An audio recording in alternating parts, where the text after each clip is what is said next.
Sa simula ng pelikula, ipinakilala sa atin si Luan Johnson, isang dating Marine at English Literature graduate, na naghahanap ng trabaho sa pagtuturo. Hiwalay na siya sa kanyang asawa at mag-isa na lang ngayon sa buhay. Ang kanyang kaibigan na si Hal Griffith, ay inirekomenda siya sa Parkmont High School, kung saan siya parehong nagtuturo. Nakipagpulong si Luan sa assistant principal na si Carla upang talakayin ang posisyon, at nagulat siya nang agad siya nitong inalok ng full-time na trabaho na may sweldong $24,000 kada taon. Sa halip na part-time job na inaplayan niya, siya ang magiging kapalit ni Mrs. Gingrich. Agad na nagduda si Luan nang malaman niya na 3 substitute teacher ang nag-quit sa parehong klase sa loob ng maikling panahon. Iniwasan ni Carla na magbigay ng malinaw na paliwanag, habang si Hal naman ay sinubukan siyang balaan tungkol sa kung ano ang kakaharapin niya. Sinubukan niyang ipahiwatig na ang mga mag-aaral ay mga barumbado at mahirap i-manage, ngunit hindi siya nagsalita ng malinaw. Sa kabila nito, nanatiling positibo si Luan at tumanggi na hayaan ang kanyang mga salita na panghinaan siya ng loob. Sa kanyang unang araw, sinamahan siya ni Hal sa classroom at ipinaalala sa kanya na nasa tabi lang ang kanyang klase kung kailangan niya ng tulong. Pumasok si Luan ng may kumpiyansa, ngunit hindi siya pinansin ng mga estudyante. Maiingay sila, lahat ay may kanya-kanyang ginagawa, at hindi nagpakita ng interes sa pag-aaral.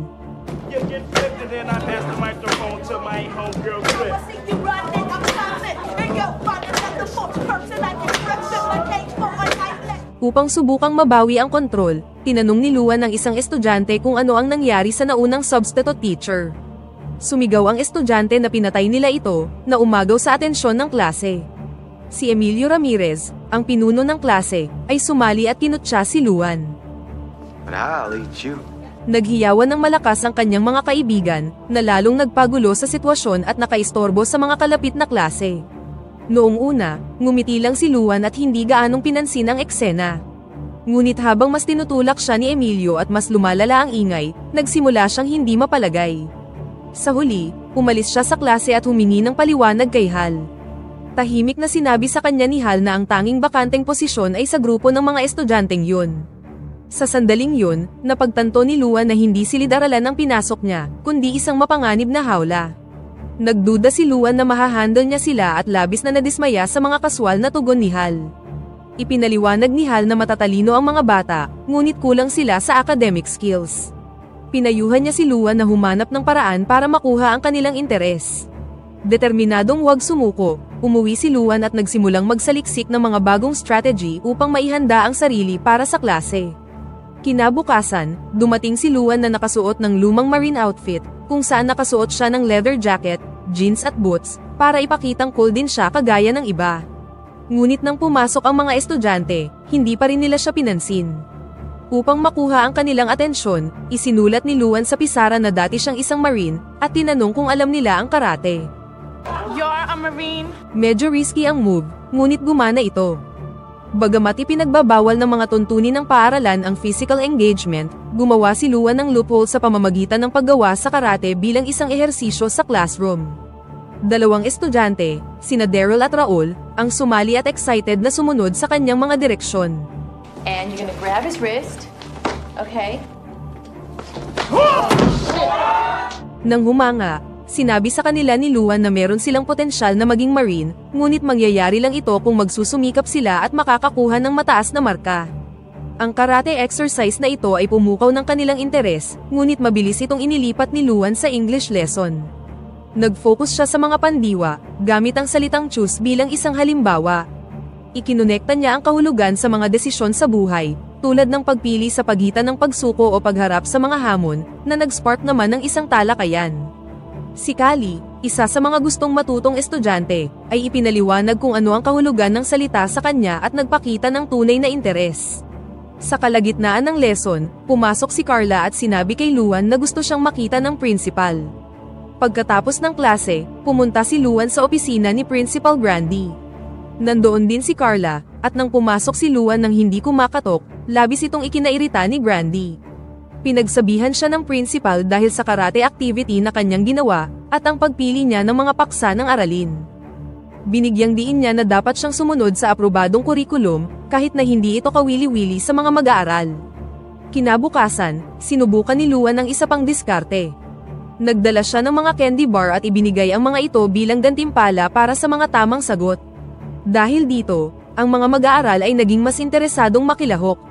Nagturo din siya sa kanila ng tula, at nangako ng field trip sa isang amusement park kapag natapos nila ang assignment. Nang magtanong ang mga estudyante tungkol sa halaga, sinabi ni Luan na ang school board ang magbabayad. Agad siyang pinagdudahan ni Emilio, na tinawag itong walang kwentang pangako. Agad siyang kinontra ng klase, inakusahan siyang nagsisinungaling, at tumigil na sa pakikinig sa kanya. Nang tumunog ang bell, nanatili si Kali at nagbigay ng payo kay Luan. Kung gusto niyang makinig ang klase, kailangan niya munang makuha ang suporta ni Emilio. Sa pagsunod sa payong yun, binigyan ni Luan si Emilio ng isang tula ni Bob Dylan tungkol sa isang drug dealer, at tinanong ang kanyang mga saloobin dito. Gayunpaman, hindi gaanong interesado si Emilio at tumanggi siyang sumali sa talakayan. Nang gabing yun, naghapunan si Luan kasama si Hal.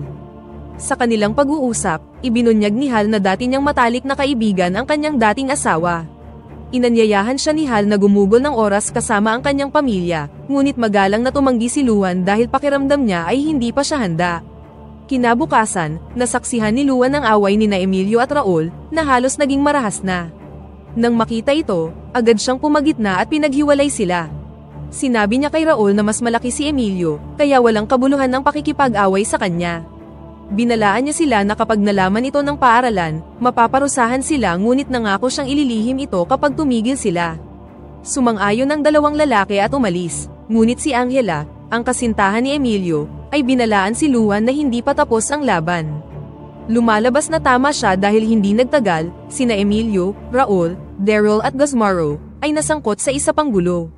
Sa pagkakataong ito, sinuspinde sila ng paaralan ng 3 araw, at nakita ni Luan si Raul na inaresto ng mga pulis. Ipinaliwanag ni Raul na nilabanan niya si Emilio upang maiwasang makita siyang mahina. Ikinalungkot ni Luan ang kanyang naunang komento tungkol sa laki ni Emilio, dahil pakiramdam niya ay ito ang nagtulak kay Raul na ituloy ang away. Kinwestiyon din niya kung bakit inaresto si Raul, habang si Emilio, isa sa pinaka-notorious na estudyante sa paaralan, ay nakakuha lamang ng detention. Determinadong malaman ang sagot, kinausap ni Luan si Emilio tungkol sa kanyang pag-uugali. Inamin ni Emilio na galing siya sa isang magulong pamilya at ang pakikipag-away ay nagbibigay sa kanya ng sense of release sa pressure sa buhay. Gustong tumulong ni Luan, ngunit nagdududa si Emilio na maiintindihan niya ang kanyang buhay. Pagkatapos ng klase, bumisita si Luan sa bahay ni Raul para makipag-usap sa kanyang mga magulang. Noong una, sinisi nila si Raul sa away.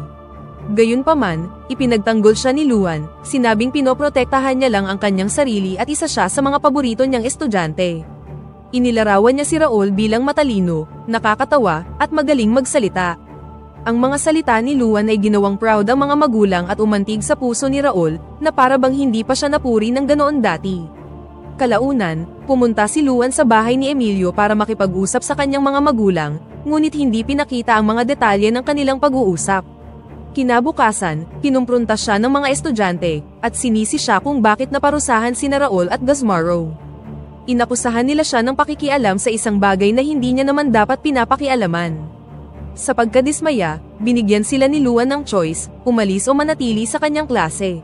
You don't have a choice on whether or not you're here. Nobody's forcing you to be here. You have a choice. You can stay or you can leave. Sa kanyang pagkabigla, ipinagtanggol siya ni Emilio, na sinabing iginagalang niya ang pagsisikap nitong bisitahin ang mga pamilya ng estudyante.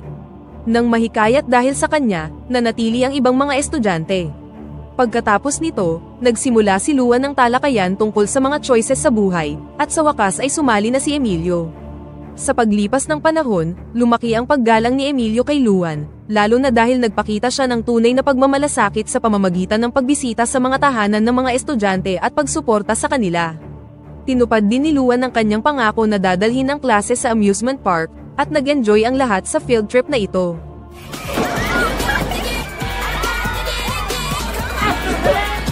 Sa kabila ng kanyang pagsusumikap, pinuna pa rin siya ni Principal Grandy dahil sa pag-organize niya ng isang bagay sa labas ng pamantayan ng paaralan.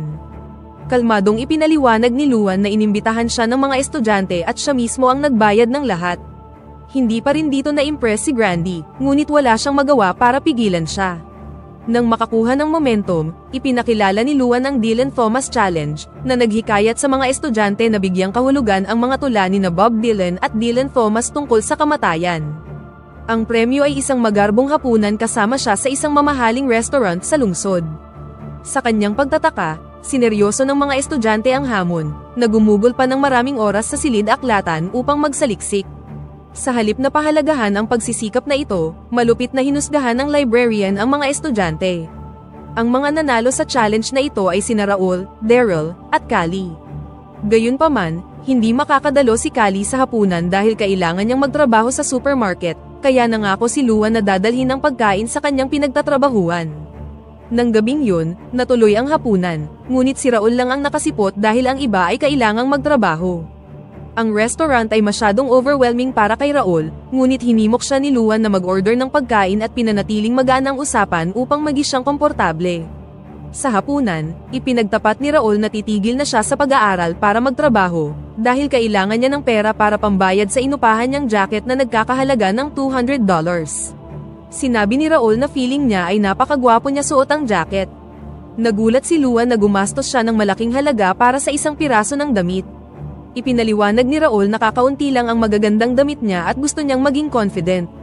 Nang maantig sa salitang ito, inalok ni Luan na papahiramin siya ng pera sa isang kondisyon, kailangan niyang bayaran siya sa pamamagitan ng pag-graduate. Nagulat si Raul sa hindi pangkaraniwang deal, ngunit sa huli ay pumayag din siya. Kalaunan ng gabing yun, binisita ni Luan si Callie sa supermarket para ihatid ang ipinangakong pagkain. Doon, nalaman niyang ita-transfer si Callie sa ibang paaralan dahil buntis siya. Naniniwala si Luan na may potensyal si Callie na ipagpatuloy ang kanyang pag-aaral, dahil sa kanyang mahusay na performance sa English subject. Gayunpaman, ipinilit ni Callie na hihinto siya dahil sa kanyang sanggol. Kinabukasan, tinanong niya si Carla tungkol sa pag-transfer ni Callie at nalaman niyang hindi ito required, at ito ay kagustuhan lamang ni Carla. Nagmamadaling ibinahagi ni Luan ang mabuting balita kay Callie, ngunit hindi gaanong masigla ang naging reaksyon ng estudyante. Ibinunyag niya na pinipilit siya ng kanyang boyfriend na lumipat para maalagaan ang kanilang pamilya. Nang ma-realize ang bigat ng sitwasyon, kinausap ni Luan si Callie in private. Ibinahagi niya ang kanyang sariling kwento, nang matrap siya sa isang mapang-abusong relasyon sa kanyang dating asawa. Bagamat kakaunti ang sinabi ni Callie, masasabi ni Luan na nakarating sa kanya ang kanyang mga salita. Sa paglipas ng panahon, nagsimulang baguhin ng mga pamamaraan ni Luan ang pananaw ng kanyang mga estudyante sa pag-aaral. Noong una, gusto nila ng gantimpala para sa bawat gawain, ngunit itinuro ni Luan sa kanila na ang pag-aaral mismo ang tunay na gantimpala. Ang kakayahang magbasa, mag-isip at umunawa ay isang regalo. Ipinaalala niya sa kanila na ang pinakamalakas na sandata ay ang pagiging matalino. Sa kasamaang palad, ang problema ay hindi pa tumigil doon. Hindi nagtagal, naharap si Luan sa isa pang hamon nang bumisita siya sa tahanan ni Daryl at Lionel. Inalis sila ng kanilang mga magulang sa paaralan, sa paniniwalang sinisira ni Luan ang kanilang buhay sa mga itinuturo niyang tula. Sumang-ayon ang kanilang lola, at sinabi na ang mga lalaki ay dapat tumulong sa mga bayarin, sa halip na habulin ang kanilang mga pangarap na maging doktor o abogado. Ang pagkawala ng tatlo sa kanyang magagaling na estudyante ay sumira sa tiwala sa sarili at motibasyon ni Luan. Naging mas mahirap ang pagtuturo, ngunit hinikayat siya ng iba pang mga estudyante na magpatuloy. Nang mabawi ang kanyang focus, lumitaw ang isa pang krisis. Nalaman ni Luan na si Emilio ay inakusahan ng isang senior student ng pagiging isang drug dealer at ng pagnanakaw ng kasintahan ng iba. Dahil dito, siya ngayon ay pinagbantaan ng kamatayan. Ibinunyag ni Angela na may dalang baril si Emilio dahil pinagbantaan siya ng nobyo ng kanyang dating kasintahan na papatayin siya. Parehong hinimok ni na Angela at Luan si Emilio na manatili sa bahay ni Luan para sa kanyang kaligtasan. Habang nananatili si Emilio sa kanya, pinilit siya ni Luan na sabihin sa kanya ang mga detalye ng banta. Naniniwala siya na maaaring makialam ang paaralan at ipadala ang lalaki na responsable sa juvenile detention, na maaaring maprotektahan si Emilio. Hinimok niya siya na isumbong ang sitwasyon sa principal. Nakinig si Emilio, ngunit sinabi na ang pagsumbong ay magbibigay sa kanya ng negatibong reputasyon bilang isang snitch.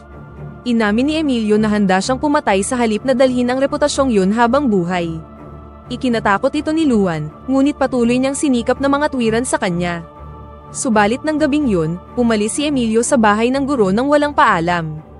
Kinaumagahan, pumunta si Luan sa paaralan at tinanong si Principal Grandy kung nakita niya si Emilio.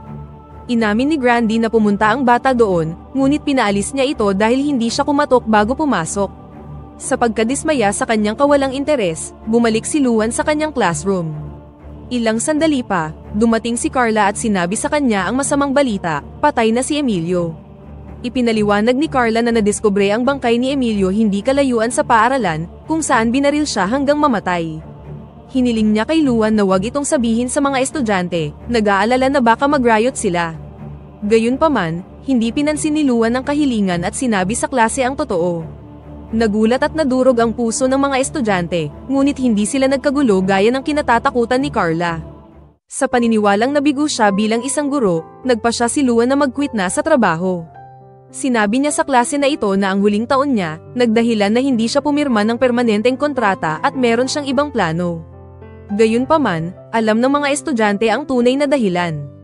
Nakita nila kung paano naubos ang kanyang motibasyon sa pagkamatay ni Emilio at sa pagkawala ng ibang mga estudyante. I will not be here next year. So if you knew you wasn't gonna stay, how come you made me promise what I promised? Too sad for you? What happened to Emilio? We've been working hard and we stayed in school. What about us, huh? None of us make you feel happy? Makalipas ang ilang araw, tinulungan ni Raul si Luan na mag-impake ng kanyang mga gamit. Pinasalamatan niya ito sa pagbibigay sa kanya ng pera para makabili ng jacket, at sinabi na ito ang pinakamabait na kilos na ipinakita sa kanya ng sinuman. Hinikayat ni Luan si Raul na magpatuloy sa pag-aaral, at sinabi sa kanya na gusto niyang makita siyang makapagtapos. Nagduda si Raul na magtatagumpay siya nang wala si Luan.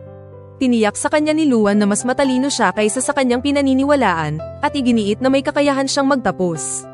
Samantala, pinaalalahanan ng ibang estudyante si Luan na kailangan pa rin nila siya. Nais nila ang kanyang patnubay para makapagtapos, ngunit hindi agad na bago ng kanilang mga salita ang kanyang isip. Sa kanyang huling araw, bumalik si Callie sa paaralan at sumali sa klase ni Luan. Pinilit siyang bumalik ni Raul, umaasang makukumbinsi nito si Luan na manatili. Pagkatapos nito, sabay-sabay na nagsalita ang lahat ng estudyante at sinabing ayaw nila siyang umalis. Ipinaalala nila kay Luan ang mga tula na pinag-aralan nila tungkol sa choice at katatagan, at iginiit na ang pagsuko ngayon ay sasalungat sa lahat ng itinuro niya sa kanila. Nakarating sa kanya ang kanilang mga salita. Napagtanto ni Luan na nagbago na ang kanyang mga estudyante at ayaw nilang lumayo siya nang hindi lumalaban. Dahil sa kanilang determinasyon, nagpa siya si Luan na ipagpatuloy ang pagtuturo at tumayo sa tabi ng kanyang mga estudyante, at dito na nagtatapos ang pelikula. Pakipindot naman ang like button kung nagustuhan mo ang pelikula, at kung hindi naman, pindutin mo ng 2 beses ang dislike button para lang makasiguro.